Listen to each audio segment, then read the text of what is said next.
અત્યારે ઠંડીની ડિગ્રી છે ગાઈસ, ફીલ લાઈક 0.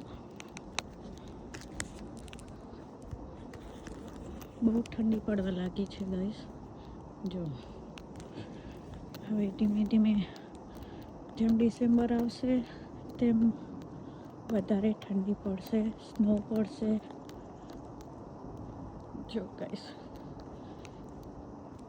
બરફ પડ્યો છે કે ગાડીઓના કાચ પર, ગાડીઓ ઉપર શાઇન મારે છે.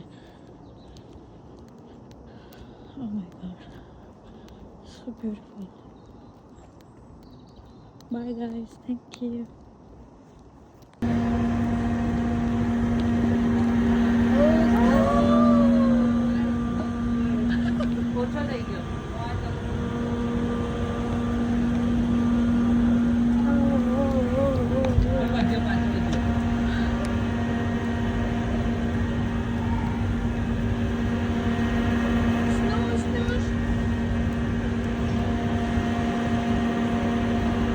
કેટલો મસ્ત પડે છે.